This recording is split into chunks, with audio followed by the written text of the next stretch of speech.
महाविकास आघाडीचे कोल्हापूर लोकसभेचे उमेदवार श्रीमंत शाहू महाराज छत्रपतींच्या प्रचारार्थ राधानगरी तालुक्यातील राशिवडेत विधानसभेतील विरोधी पक्षनेते विजय वडेट्टीवार यांच्या जाहीर सभेचं आयोजन करण्यात आलं होतं।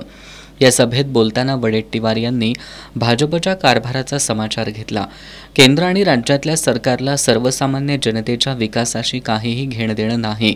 सोन्यावर हिऱ्यावर 2% आणि शेतीशी संबंधित अवजारं बियाण्यांवर 18% जीएसटी आकारणाऱ्या या केंद्र सरकारला शेती आणि शेतकऱ्यांचं हित करायचं नाही अशी टीका त्यांनी केली। भाजपनं राजकारणात कसलीही नीतिमत्ता आणि नैतिकता ठेवलेली नाही।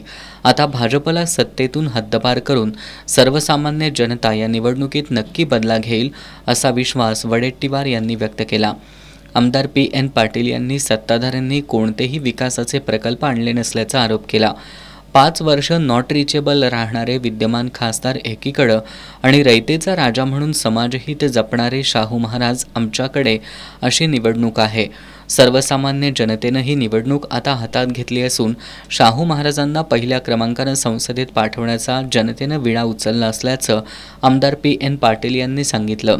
राजर्षी शाहूंच्या विचारांचा वारसा जपणाऱ्या श्रीमंत शाहू छत्रपतींना संसदेत खासदार म्हणून पाठवण्याची संधी मिळाली असून त्या संधीचं सोनं करूया असं आवाहन ए.वाय. पाटील यांनी केलं।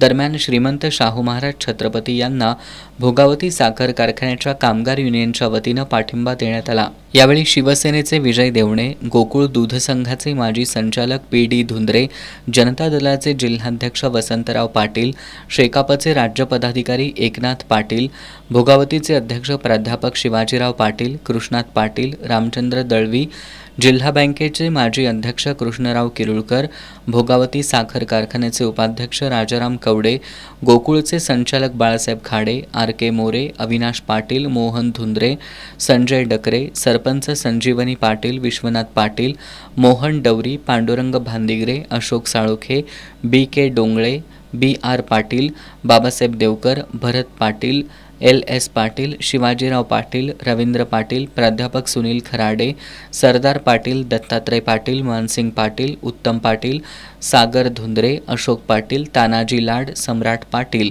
आदी उपस्थित होते।